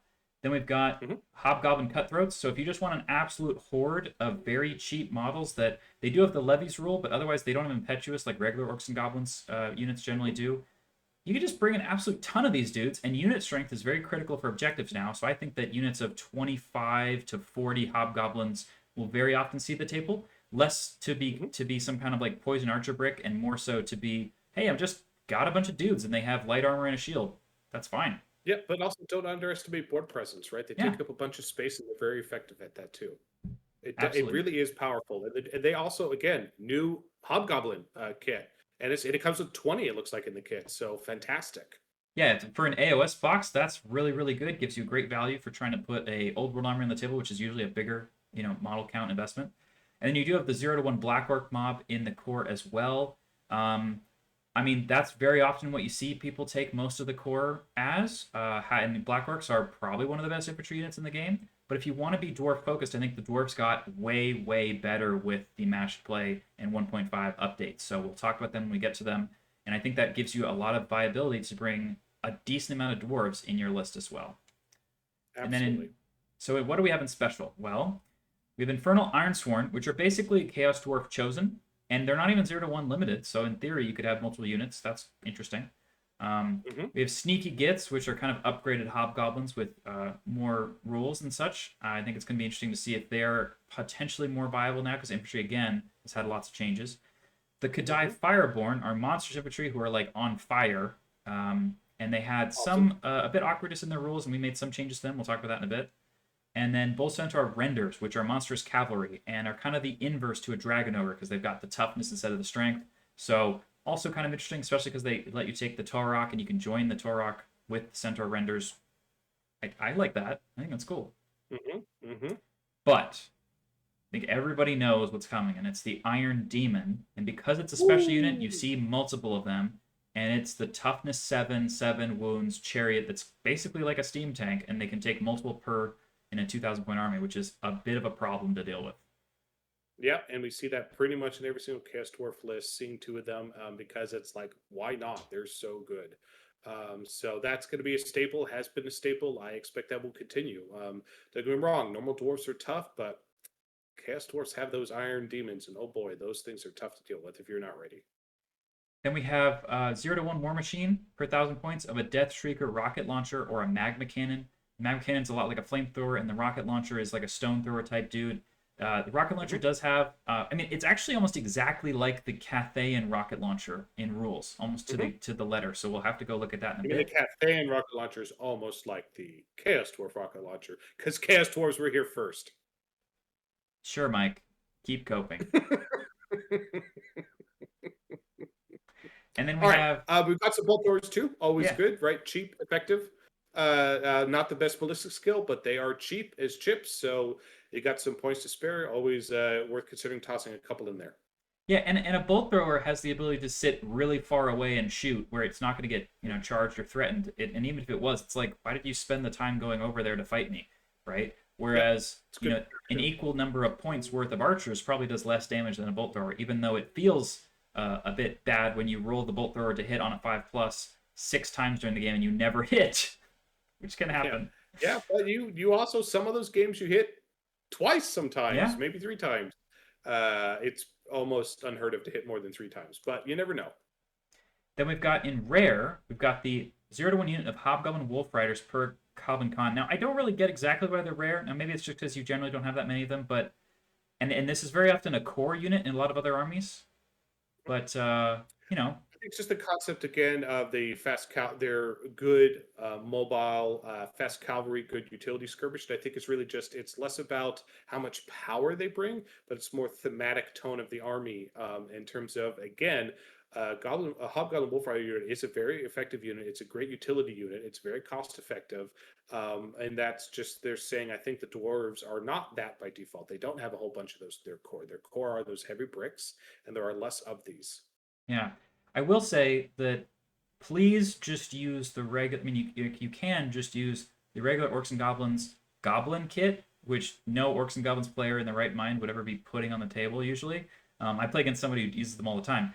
But because Night Goblins are generally just, oh my god, they're so much better. And it is kind of annoying that there's that imbalance there. But you just have all these extra goblins lying around, because that will be on the shelves ready to go to be used as hobgoblins. And I love those really massive heads and those like kind of that aesthetic. And you can make them up to be hobgoblins very easily. And so they have wolf riders in that. Or you could just use the new AOS. But there's no new hobgoblin wolf riders in the new kit. And it is not yet, right? A goblin is a goblin is a goblin. There's variety. Variety is great. It's like a flavors of ice cream, right? You could enjoy more than one flavor. So find the model that you like the most and use that. There are multiple options out there. And then finally, we also have another 0 to 1 per 1,000 for artillery with the Dreadquake Mortar, which is like this heavy mortar, or a Hell Cannon. And that's it for the rare. Where is the Kadai Destroyer? Why is it not here? Well, we don't see it yet, and yes, we'll talk about a little bit more in another episode. But that is a great unit that was in previous incarnations of the army, but never really got a model. Yeah. So that's why likely it's not represented here, which is sadness, or perhaps they didn't give it a model because what their plans were for the new model range release going into AOS. We'll probably never know the answer for that. But we are looking for ways to allow the community to bring that back. But again, we'll talk about that in the episode. Let's focus on the core army here, the ones that people are going to be taking to events. Absolutely. So we'll skip past the characters this time around again, and we're going to talk about the so Infernal Ironsworn. They're the first unit. Wow, they just want to start strong here. So Infernal Ironsworn are very similar to Chosen. They start with hand weapon, full plate armor. They're heavy infantry. We've got high weapon skill with strength toughness 4 with 2 attacks each. Now that's the main thing. And 2 attack infantry is now a big deal because if you charge their front rank, and even if you kill a couple models, the guys in the front still get to fight with their 2 attacks, because the guys in the back in the second rank are the ones who technically die first. It's really powerful. But they are 19 points to start with base, so you're paying a premium for this. Yeah, so they start 19 points. What else do we want to take? Now, what I want to take is shields for 1 point, so we definitely have the 3+ save against shooting, and it doesn't get the parry bonus because we're already at a 3 up, but again, 3+ is amazing. It's perfectly fine. And either the halberd or the great weapon. Now, I would lean potentially towards the halberd because it does help you save some points, and you have AP2 on the charge, which is generally when you want to use it anyway. but great weapons are there as Hmm. well. So you get to be switching off which weapon you want to use, and you either use the shields for kind of that defensive profile, or you use the other for the offensive profile. And again, maybe they're 21 points each, but dang, are they durable? And we've got a They are lot of special rules. really really good. Hmm. And hammerers are very often around 20 points per model anyway, because you're often buying veteran shields, all this other stuff on Honestly, for an them. elite unit, this is pretty common in terms of the points cost category. I think the Yeah, difference is before everybody choked up on it because infantry just weren't very viable before. yeah, Now that infantry are very viable again, there are not that many elite infantry units in the game with 2 attacks, right? Not every army has elite infantry with 2 attacks. This is one of them, and it's a very durable one. I'd encourage the Chaos Dwarf players to really take a second look at this. And I know we were looking at the models the other day. If you want to equip them with the Hellbirds, right? We see the new AOS kit does come with the spear. Again, there's plenty of conversion options potential, or just using those spear models. So it's a really tough call, honestly, the Great Weapon versus the Hellbirds. Great Weapons certainly have their advantage and such, but the Hellbirds, you are saving some points depending on how big this unit is. So that's going to be a decision you have to make. okay. And we have full command we can get. We get a magic standard up to 100 points. That's really good. So you basically have, kind of any pick of the litter with standards. We have a champion here. He has 25 points of items, so you could buy an obsidian lodestone. Because again, I think I mentioned it earlier. So Chaos Dwarves don't have magic resistance 1 on every single unit like regular dwarves do, because their forces use magic, so they don't have that innate anti-magic feeling. Hmm. So you can buy an obsidian lodestone, something like that. That's perfectly fine. Yep, What special rules do they have though, Mike? They've got black shot armor, so that's 5 up great. ward versus flaming, right? Hmm. Cool. Close order. We have Yep. drilled, so we are moving around the table like absolute superstars, and drilled is so surgical with overruns, pursuits, redresses, stuff like that. Awesome. Also, the fact that they're stubborn and they have shield wall and their leadership 9, they're going. You are not going to break these guys in the first round of combat with almost anything in the game charging into them if they're a big brick. So the fact that you can reform your ranks to deal with what you're fighting, very powerful, and you don't have to pay extra points for that. It's already baked into their cost. Yeah, and we have ensorcelled hand weapons, so if we're just using hand weapon shield, we're still AP1 with a lot of attacks. That's great. It chops through a ton of infantry. We have Quell Panic, so within 6 inches, people reroll panic tests. So this unit's almost like a BSB by itself. It can be the regimental unit to other units' detachments. You can have little units of Infernal Guard with, let's say, blunderbusses, for example, standing by Hmm. as stand and shoot threats, or they can do flank charges to support them when these guys get charged. You have Resolute, which is just every dwarf has that rule. We got Shield Wall and Stubborn, so you pop both of those together to only back up 2 inches and say, you're not using your lance, buddy. You're done, They got right? one of the best rules in the game. What else do they have, Evan? Veteran. Very, very good. Ooh, Very so good. good. Reroll those leadership tests on any leadership test, not a break test, a leadership test. Still incredibly powerful. It almost makes you with leadership 9 immune to screams, and so many other things in the game. They are one of the most durable. This is one of the most elite infantry units in the entire game. Yeah. But you know what? You can take a unit of 15 for about 300 points. And a lot of monsters are like 300 something points. So you could take 15, like you could. Or you could take a bit more. I think that maybe 20 is about as high as you could go. And again, if you want to bring units that are able to hold an objective, sit there, grind through the enemy, and actually chop through large numbers of enemy infantry, these guys do it better than an Iron Daemon. An Iron Daemon was amazing at just sitting there and not dying, and being just a big wall that just can't get pushed through. But again, if These you need guys are to, great weapons. yeah, if you have great weapons, because if you're fighting like Strength 3 AP0 infantry, you're just like, cool, I don't need my shield. You just go in there and absolutely wall up the crap out of them, right? Or Yeah. if you're fighting anything scary, you use your shields. Yeah, so I think it's right. There's the version where you kind of take the shields and the great weapons, which is probably what you're going to do, and look at a magic banner to give them a buff. It might just be a war banner, and that's fine too. So, do you want to take like that 20-man brick, and it's really that 5 frontage, 4 deep to really hold objectives, have those rank bonuses, just be durable, be more of an anvil, or again, you can make them more of a hammer, and you might be looking at a 7-man wide unit and 3 ranks deep, right? So, probably looking at a 21 size unit, give or take there. And again, 7 of these guys the frontage to again with the new 1.5 infantry rules. That means the opponent has to kill more than 7 of you before you strike because of the 2 ranks you're fighting now before you lose the front attack. So again, that's potentially but the front rank alone is 14 great strength 6. Holy crap! this unit is going to hit like a ton of bricks if you equip them properly. They are a legitimate threat on the tabletop. Yeah, and you can use Cloud of Ash to help people not do as much damage to you on the charge, and then even more of your guys in the front get to swing. So I think that you like these guys a lot. I think their main threat is being shot at, especially because casting magic missiles and casting hexes on them is going to be a lot harder to get off now. So especially, I think I guarantee you have to buy MR1 at least for this unit, whether it's a character or whether it's the Overseer, because you do not want Plague Rust to ever go off on you. But otherwise, you're just sitting there like, man, that is an absolute bedrock piece, that you have to chip through. And I like that a lot. Right. Let's move on. Regular Infernal Guard are totally fine. So we have a dwarf stat line, except guess what? We have strength 4. So it's like every single one of these dudes is a Longbeard. That's cool. Yep. Starting with strength 4, weapon skill 4, strength 4, toughness 4, 11 points, leadership 9. Great starting point. And it has heavy armor too. And if you just take a shield, you've got a 12-point model for a 3+ armor save in combat, still toughness 4, right? And you have strength 4 attacks. I think that's perfectly fine. You could just take a shield, because guess what? You're also stubborn. Even these guys are stubborn. Wow. And shield wall, again, Incredible. legitimately, I really think the Chaos Dwarf players should look at having potentially 2 of these in their army. Just the 2 20-man bricks are very good to just be on the flanks. And I'm really excited about this detachments, because detachments they work perfectly fine against infantry. They just don't work versus everyone's a flying monster. It just doesn't really do anything. So if you have infantry blocks that are charging in the front, having detachments to stand and shoot or countercharge and stuff like that, amazing. Detachments being able to use stubborn so that they can just back up and not take damage or flee from charges or bounce through your parent unit. Very, very useful. And I just think it's really evocative to have one big brick in the middle with 2 little detachments next to it. It feels like you're playing a very organized and administered force that way. Yep. Okay. And again, you can't give them drilled. You can give them black shard armor. I'd encourage you to question: is that the right use of points? I think you want to keep this unit more in the cheaper, more effective side, right? Rather than trying to buff it up. If you really want something that's going to be more that hammer that's going to blast through things, you should look at the Infernal Guard or other Black Orcs or something else.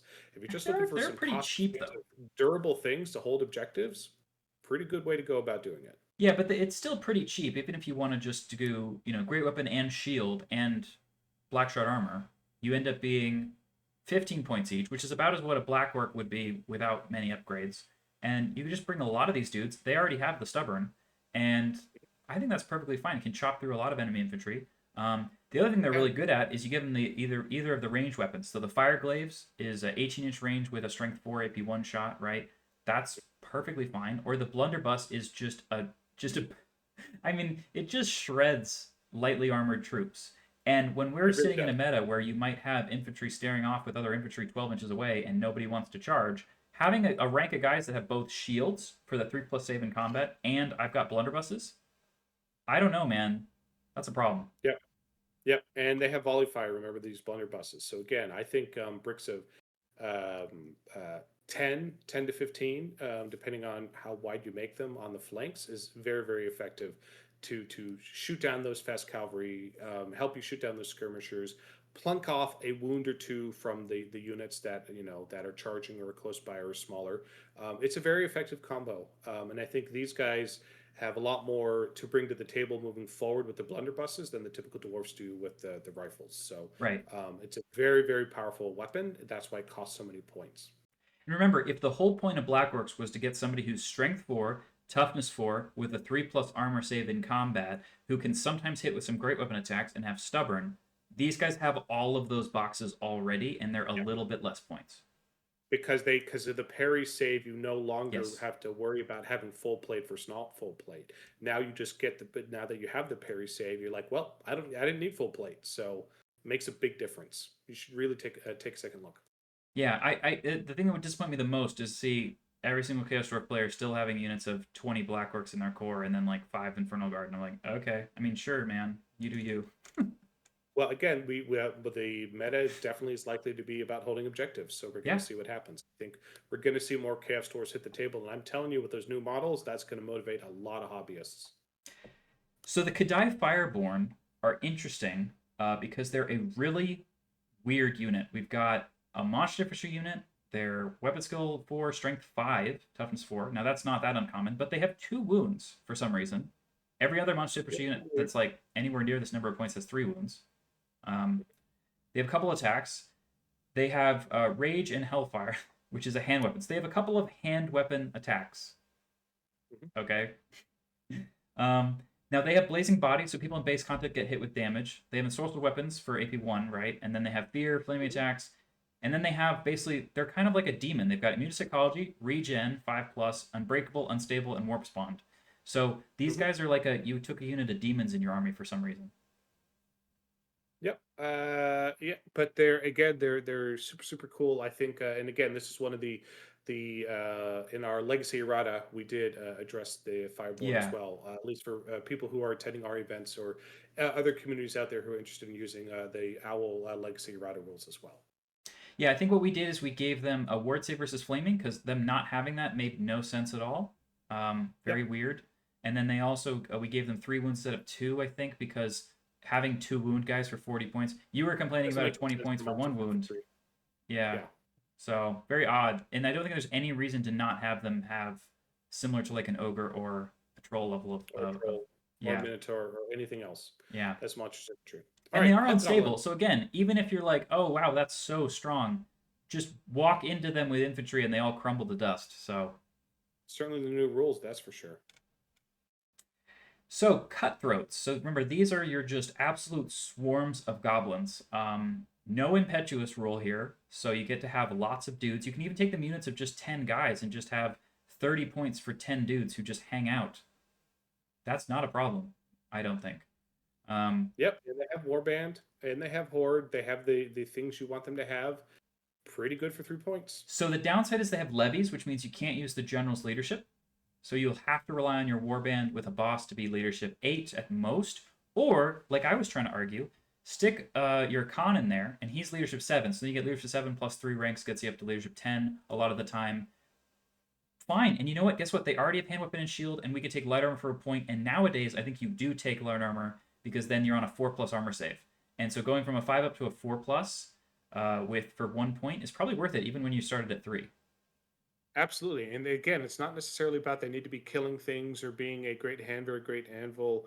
The fact if you can get them to that 4-up save is fantastic. And again, great for scoring objectives, getting near things, taking up board space, slowing things down. The new infantry rules, while it's not not meaningfully going to increase their damage output, let's be real that much, but it is going to make them less likely to immediately break a run with the combat resolution benefits and such. So again, bigger bricks at these things definitely have a lot more staying power than they did a month ago. So I think we're going to see more of them. So what if you just take 15 with short bows and the boss, and you just say, I'm just going to have this sit next to my baggage train. I'm going to have it sit next to one of the objectives in the back. I'm just going to hang out. Or you take 25 with shields and you just have it walk forwards, and it's like, cool, I got a pretty decent armor save, or I die, and then whatever, I don't care. Yep, cost effective either way. Very cheap. It's good to just fill out the table. Okay, what else we got? We got Sneaky Gits. So these guys are a bit more sophisticated because they've got higher weapon skill. They're kind of like the Goblin Assassin upgrade for the regular Goblin units, where they're like higher weapon skill and with 2 attacks each, right? So what do these guys do? So they have Skirmish, Evasive, Move Through Cover, and with the match play rules, you could be a skirmisher and still capture an objective. So again, for so few points, that seems great. I mean, you could just have a decent number of these dudes just hanging out. And ambush, right? Ambush is way better than it used to be. Yeah, they can ambush. They have evasive, move through cover, and skirmish for 6 points. Again, they're not going to be killing anything too big or scary, but they can totally kill a war machine. They absolutely could kill a 5-man fast cavalry or other skirmishing units. So again, in terms of, it's also making sure that they have a skirmishing unit and one that can ambush. Not every army gets to ambush, right? So the fact that they have something that can, for only 6 points a model, I think they're pretty solid. Definitely everybody typically wants to take, they're not, haven't been taking as many war machines. I think we're going to see a lot more war machines on the table. I think the difference is everybody was like, well, should I be loading up on war machines? Because there's always the Lord on the Dragon with the 2 up, 5 up, 5 up, right? But now that we're not going to be seeing that anymore, and that has been significantly reduced, and there's more blocks of infantry, I think we're going to see a lot more war machines. I think we're going to see a lot more mortars and stone throwers over the coming months. And I think things that can ambush or to get over there, or just to throw a wrench in the opponent's plan if they ditch their baggage train and you can pop out the back end. Even the fact that you can ambush, even if you don't roll to come in, just it forces your opponent to leave units to hold their backfield objectives is a big value. So again, it's not about necessarily how much damage these guys are going to do. It's about the utility they bring to the table and your opponent having to deal with the unknown of when they're going to come in. So 10 of these guys is 60 points. And if you destroy the other person's baggage train, that's 250 victory points. So you could spend 60 points to have a really good shot at getting 250.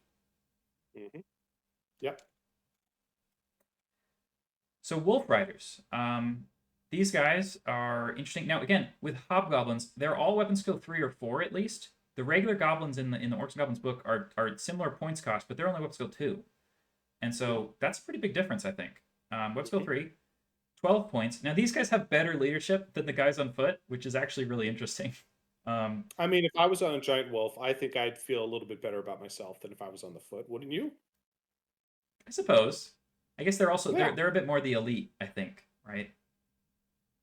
They're on a giant wolf. Of course, they're elite. Yeah. So they start at 12 points, which is very cheap. And what can we take? We can take spears or the short bows. If it says any of the following, does that mean one or the other, or can they just have both?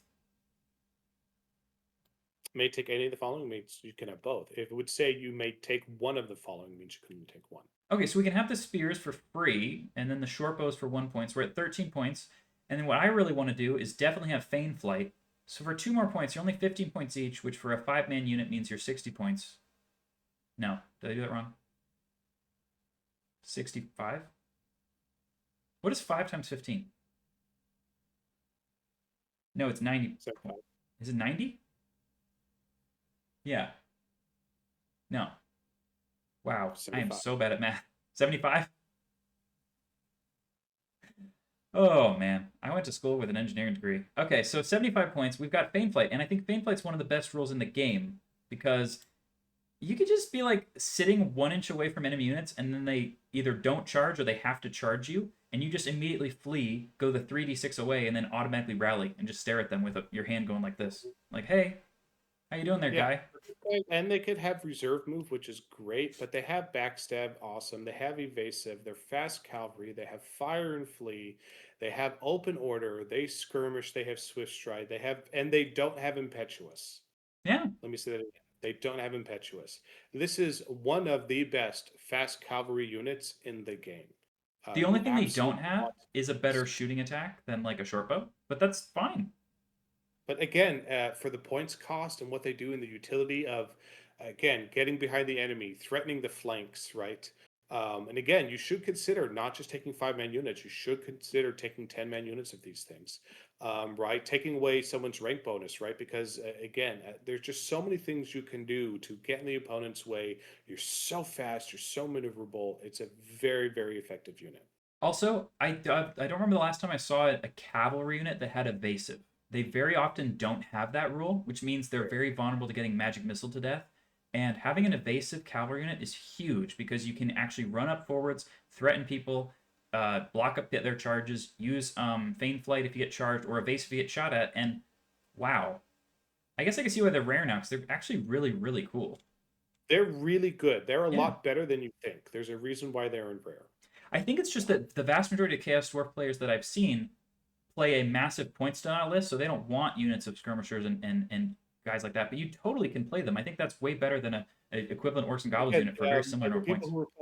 Chaos Dwarfs before, right? This is before the match play guide as Yeah, well, right? It's yeah. not just the 1.5 update; it's also the match play guide. So a lot of the communities, including our Old World Legends community, were already switching toward more objective-based play. We still have sometimes just play straight kill points, but significantly with the match play guide, we've seen our community. I expect a lot of other communities are like, we want to play the rules that GW released. We're excited to play that. You're just going to see more and more of that. So I think a lot of those points denial lists, those sit back in my corner and shoot gun line lists, I think we're going to see less of that as people are going to need to start taking more combined arms in order to win their games. Okay, so what else we have? We have Bull Centaur renders when we have these beautiful new models that we can use for these dudes.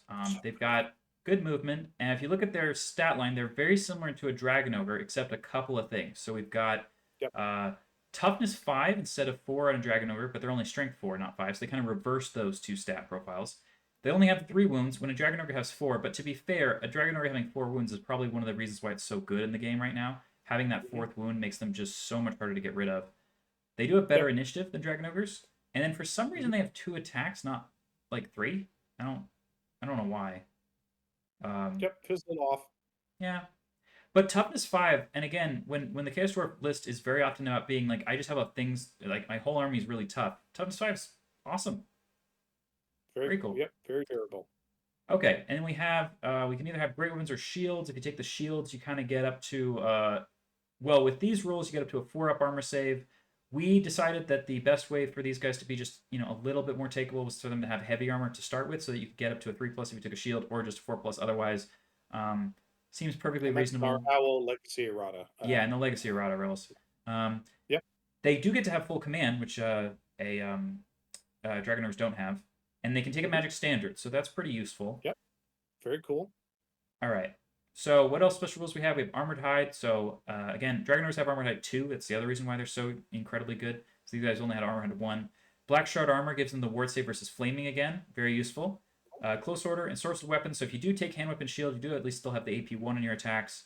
You got Fear. You have First Charge. Now, Dragon Ogres don't have that. So First Charge is Nope. going to become a really big thing, because if you have a whole wall of Warband infantry staring you down from the other side of the table, it's actually a big shock on their face when you charge them, take away their rank bonuses, which now means you win combat on combat res, and then they're like, "Oh crud! I have a leadership 5 break check. Wow, Yep. okay." Charge is so powerful. Well, it used to just never come up because who had infantry or who had ranks, but now I Yep. don't But know. now it's going to come up all the time. Yeah, and now every individual guy does do D3 impact hits, so maybe that's why they have fewer attacks. Because again, if you have a unit of 3 guys going in, that's like a unit of light chariots with their impact hits, Yeah, right? that's in it's strength 4 again. That has the potential to do a lot of damage. And they're AP2 impact hits because they have the Stampede rule. And this unit does have Stubborn, which again is another one of my favorite rules in the game. You can have your whole army with Stubborn in this edition, or in this rules with Chaos Dwarves, and I think that that's a great thing to do. And they They also do have a switch. yeah, and Dragon Ogres don't have that either. So That's a big deal. I think that makes them a pretty well-rounded unit. If you're not going to fill your entire army with Iron Demons, I think you can take some of these dudes. Absolutely. Okay, so the Iron Demon is next. We've been talking about it for a little while, and why have we been mentioning it so much? Well, basically the stat profile. It's a chariot, which means there's no monster slayer happening here.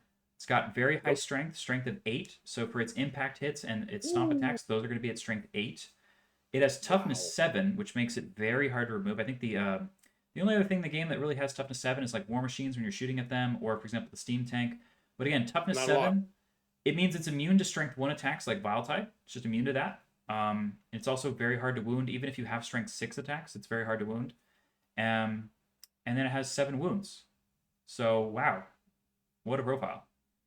So Yep. Now it is 275 points, so it is pricey, but it is well worth its points for what its potential is. yeah, it does have 3 crew who just give it some leadership and a couple of attacks that you're like, wait, you got to make extra attacks? You're like, yeah, I guess so. It does come with the base 3-up armor save. That's Yeah, fantastic. yeah, You see that on like some other heavy chariots, so great that it starts with that. yes.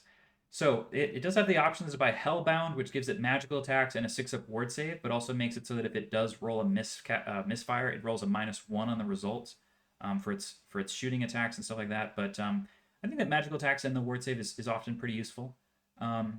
and then it can either have the steam cannonade, which is main gun, which is basically like an organ gun from like the main book, or it can replace it with Skullcracker, which is the ability to just do an absolute massive amount of impact hits. We'll see that in a sec. What special rules do we have? We've got Carriage Hauler, which is a custom special rule, which basically means because the Iron Daemon is basically like a train, and that was the original model for it, was like just an iron train, it can drag around the artillery pieces with a tow hitch and just carry them around the table while they still fire at you, which I have never seen someone do, but But you can, can. because it's awesome. Yeah. It's got Fear, so not Terror, I guess. And then it has Grinding Wheels, which gives it AP on its stomp attacks, also useful. Immune to Psychology, so it can't flee from things. It does D6 plus 1 impact hits, so an absolutely ton of impact hits, like a very powerful Heavy Chariot. It has Large Target, which lets it shoot over things, but also get shot at a bit easier. Lumber Extraction is a special rule, basically a unique one. And then Stomp attacks D3 plus 1 and Unbreakable. So when you're Unbreakable, Immune to Psychology, toughness 7, the enemy has to kill you, or you're just going to be alive at the end of the game and give up no points. So I think one of the biggest things these guys do is, I'm a rock, I'm not going to die. Yep, especially when they upgrade it. So often you'll see basically with some upgrades on this, it's going to be a little over 500 points, so very hard to earn those points back or to get the points off of them. Yeah. So the Carriage Hollow rule is very awkward, but what it's trying to tell you to do is that if you had war machines within 8 inches of the rear arc of this thing, you can drag the war machines around with you and they can still fire even though you did that, which is funny. Yeah, I love it. I don't know exactly why it you do probably that. doesn't come into play that much, but again, it could certainly come into play turn 1, turn 2, right? Imagine you're deploying on the battlefield. You want to deploy behind a hill or behind some forest or something, so your war machines aren't going to get shot. And if the Iron Demon's in the right place, that allows you to move out, right, and be able to shoot. So there are definitely some clever things that people can be doing. Haven't seen that in our local community yet, but just because we haven't seen it yet doesn't mean it's not happening. Yeah. And Grinding Wheels is AP2 stomps. So this thing can sit in front of most units in the game and not die in 2 or 3 rounds of combat, and that's very impressive. If the Chaos Dragon charges you, you can just sit here eating its damage for a few turns, and even if you do die, it was busy for a long time, right? Or it can just sit there and be like, hey, I'm an artillery piece that's almost unkillable. All of that's fine. All of that's very good. But there's plenty of other things in the roster, and with the objective missions that Games Workshop have essentially said, please everyone, go play these now, there's a lot more reason to not bring an Iron Daemon and bring something else. Yep. So that's cool. Absolutely. Yeah, because it's very durable. It's not going to be scoring objectives. That's for sure. So it has a similar rule to the Steam Tank where it can't march, but instead you take a D6 and you get to add that to the movement. But if you roll a 1, it becomes immobile for that turn. So very similar to the Steam Tank. Okay. Steam Cannonade is a weapon that's basically exactly like the organ gun, where it's strength 5 AP 1. It's a little bit less range than I think than an organ gun. And it only has the front line of sight, but it is you roll 2 artillery dice, and that's how many shots you get to make with strength 5 AP 1. So worst case scenario, if you just sit somewhere and you're just shooting at some guys, that's a lot of shots coming your way. Yep. Still effective. Or you can switch that out and take the Skullcracker, which gives you, instead of D6 plus 1 impact hits, 2D6 plus 2. Ooh, love it. That is like casting Spectral Doppelganger every time you charge. Super powerful. Because remember, it's strength 8. Devastating, or you could roll Snake Eyes. So you never know what the dice gods will give you. Yeah, so 2d6 plus 2, strength 8, AP2 attacks that hit automatically. You could just charge this thing into most monsters in the game, and they will just die. Yes, but most monsters in the game are going to be a lot faster than this thing and should not be charged by it. You can charge this thing into any big infantry block that are not faster than it, and they will just die. Well, that's a lot of them will die. Assuming you're going to get. There is tons of potential. Yes, I think before we were not seeing the version of it taken nearly as often with the Skullcracker. I think now we're going to see the Skullcracker taken a lot often. Even just one of these, just taking one, just to take the one Skullcracker, just to get it ready for the turn, to, the counter charge punch into the enemy's elite infantry on the other side. Very devastating. I think we're definitely going to see that happen. Yeah, I like infecteds a lot. They're fun. So Hmm. then we have the monster mounts we saw earlier, and we have just the war machines. So first is the Death Shrieker. This is almost exactly like the stat profile that the Cathayan rocket launcher used. We do have dwarves here, so they have leadership 9 and toughness 4 in combat. And we have 2 rocket options, just like the Cathayan one. It does have the option to be hellbound for 30 points, which gives it magical attacks and a 6-up ward save. But it makes the miscast or the misfire worse, so probably don't need this most of the time. Oh, do you need Steam Carriage upgrade to be able to be dragged around? Is that what that is? Probably. Yeah, so I think you would have to pay points ahead of time if you wanted to be able to be dragged around by an Iron Daemon, but I think the main problem is like, why do you want to drag around the piece that's like a really long-ranged bombardment piece? Like you'd want to drag around something like a machine gun or like a flamethrower, but you don't. I don't know if we have those, right? So I don't know if you need to drag things around, right? So the Death Shrieker rocket has 2 types of rocket. So the Demolition rocket is Strength 3 with AP 0 under the blast, but under the center it's Strength 6 AP 3 with multi wounds D6. So you can have quite a high spike into a lot of things, like a chariot, for example, with that central hole. I mean, that's good. Or you can have the Infernal Incendiaries, which is only Strength 3, AP 0, but it's the large blast. And that can hit a lot of dudes, and they have to take a panic test even if they only suffer a couple wounds from this thing. So you can target, little units of, goblins or something. Let's say there's something that's a warband unit, right? And they need their ranks for leadership, but they're in the middle of a forest, so they don't have any ranks right now.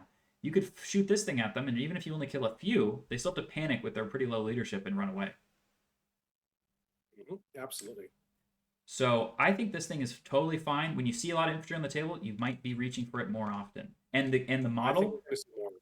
and the recent models they came out with would work great for this because it is a rocket launcher. Looks super cool. Now the other model that came out was the one that has kind of like a cannon pointed upwards, which I think would work great for the Dreathwake mortar. So this is it is toughness 7 with 4 wounds against shooting, which is better. Look, Mike, an ogre loader. Where have we seen that before? Interesting that it actually works totally differently than the Cathayan one by just giving you extra wounds and stuff. It's kind of weird, but okay. Can be hellbound and have steam carriage. I think you probably don't need either of those. What do we fire? We've got a bombardment with a very long range, strength 3 AP 0 again with strength 6 AP 3 under the hull, but the difference here is not very much. Oh, I'm sorry. No, the difference here is that it's 5-inch blast all the time, not just you have to do one or the other, right? So the other one was the 3-inch blast or the 5-inch without the good AP in the center, but this one's 5-inch all the time. Very smart. I mean, 5 inches, huge blast template. It makes a big difference, especially with the scatter. Odds are good you're still going to hit things a big brick of infantry pretty well, even with the scatter if you're using the 5-inch blast template. Then the other thing it brings is something else we've seen recently in Cathay, the Quake, which is until your next start turn phase, people within 2d6 of the central hull of the blast suffer -1 to movement and can't use Swift Stride. So this is exactly the same as the thunderous impact of the Cathayan cannon. You mean the thunderous impact of the Cathayan cannon is the same as this? Because Chaos Dwarfs were here first. Chaos Dwarfs were invented like 2 days ago by Games Workshop when they released those plastic models. No, Before that, they didn't exist. That's not true. No, now we're going to see a lot more of them on the table, which is fantastic. I'm so excited that we're going to see more and more of them. Love it. Love it. But yes, you could definitely see some inspiration, and you could definitely see that GW is feeling pretty good about some of these rules because we're seeing them now used in Cathay, and quite frankly, they're almost identical and for some of these ways. So yeah, effective rules and very powerful. Yeah. So we have slow to reload, which is that after you shoot, you roll a d6, and on a 1 or 2, you can't fire the next turn. And if you have an ogre loader, you can get a +1, so it drops it from a 1 in 3 chance to 1 in 6 chance. So because of that, I probably want the ogre loader every time. So you have 185 points for this thing plus the ogre loader, less chance that you won't shoot for the next turn. It sounds great. Absolutely. Love it. Now here's one of my favorite things ever. A flame cannon. Why do I like flame cannons? Magma, not a flame cannon. It's a magma cannon. Yeah. It sounds way cooler. But it's a flame cannon. No, magma cannon. Anyway, moving on. And one of the reasons why I really like this thing is because I love putting flame templates over infantry blocks and being like, you figure out how many guys I hit. I don't even know. We'll just have to wing it, right? And you often get like 17 partial hits, but every other shooting attack in the game rolls to hit. So rolling to hit with your template, same thing. Fine. Yeah. Fine. So fire thrower, it's like strength 4, AP 1 or something with a flame template, but it shoots out forward in front of you. Pretty cheap, and if you have a lot of infantry on the table, I'm excited. I like this thing. 125 points, very reasonable. Yep, it's definitely something to consider. And then again, we have the bolt thrower. It's almost exactly the same as a Orcs and Goblins bolt thrower. 45 points, even if you only hit a couple times a game, very effective. When it does hit, it hurts. You know what's funny, Mike? You can see in here a legacy issue that they changed later. The crew, they give multiple wounds and multiple attacks to, instead of saying you just have multiple crewmen. So this is a clear indication that obviously originally they were going to have the crew be one entity with multiple attacks, but now the crew is separate models, right? Yep. So they just didn't go back and change it. Yep. Okay, and then the last thing we need to do is look at the standards, because the magic standards can go into your infantry units and potentially make them better, right? Especially if you have Infernal Ironsworn, Infernal Guard, you might want to put something in here. So, what are the options? Lamasu's Beard, you get a 6-up ward save versus any wounds suffered. Okay. That's great. Put it on your Infernal Ironsworn, maybe, right? You don't want them dying. But is that it? And it also get Magic Resistance 2. Pretty useful. That's really good. And in addition to all of that, every unit within 6 inches of this model gains a 5-up ward save versus shooting attacks. Wow. Remember when I said that Infernal Guard or Infernal Ironsworn, the last thing you want to do is be shot at? Well, 5-up ward save versus being shot, and you get MR1. So you can put this smack in the middle of your army and just have a lot of armor save or ward save versus shooting. You already have ward save versus flaming, and MR1 versus a whole bunch of stuff. Banners in the game are mediocre most of the time. This one's pretty decent. This is a pretty decent banner. You should definitely look at taking this on your big, whatever is your anvil unit in the center of your army. This is something to really consider. That might, and so you can put it on your BSB, for example, right? And put him in there.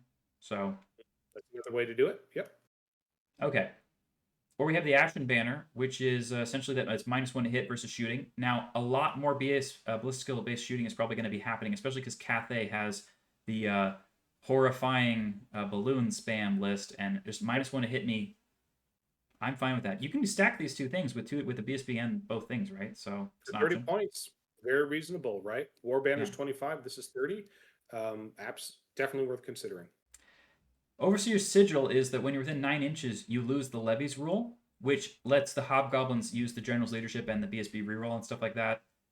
I mean, maybe. Especially if you have a really Hobgoblin-heavy army.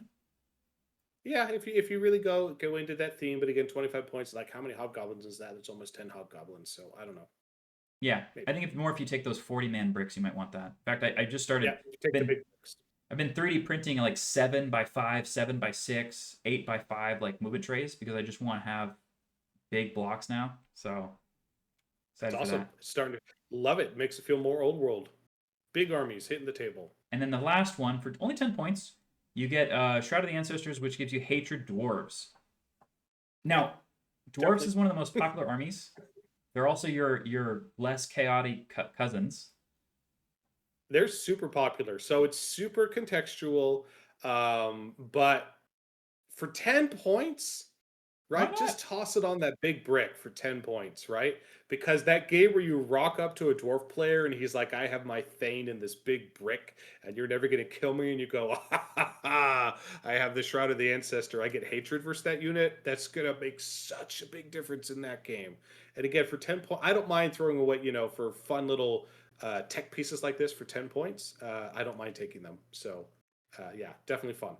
If it's me, what I immediately want to do is put Lamasu's Beard on my Infernal Ironsworn unit, and then I want a BSB with Shroud of Ancestor because it's nice and cheap.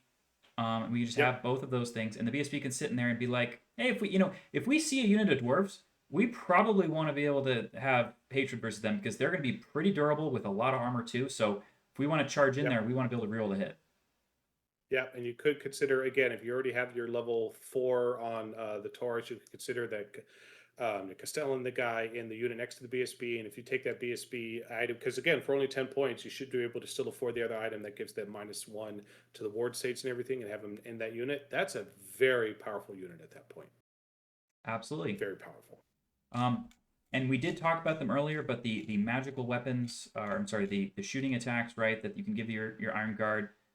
Fire glaives, I think, are very versatile because you got the decent range with some good strength, and then you're basically a halberd in melee, so that's fine, right? I think that's good as a backup unit. But the blunderbuss is probably the thing that really makes people's eyes pop out of their head with multiple shots without any very many penalties. And strength 3 AP1 is a great profile for just looking over across the board at tons of infantry and just shredding them into paste. Love it. Yeah. And my did we get to recommendation, the though, end?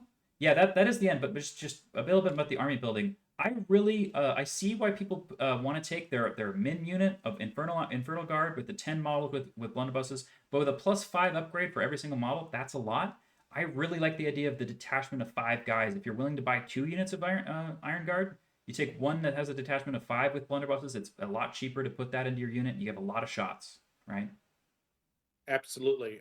So yeah, I think we got to the end. Again, we're really excited about Chaos Dwarves. We already were before. They already were in a competitive list. The 1.5 update just makes them more competitive because they have a ton of infantry, like we saw before. And with the new models coming out, there's never been a better time to start a Chaos Dwarf army than now. So whether you like the old models, or you get your hands on those, or whether you're jumping towards the AOS models that I know I'm certainly excited about. I know I'm not the only player. It's a really cool army. We're really excited to talk about it. And we're not done talking about Chaos Dwarves, but we will save that for another episode. Yes. Evan, any last words, sir? I think that all of our Chaos Dwarf lovers out there and big hat enthusiasts can stay legendary. All right, see you next time.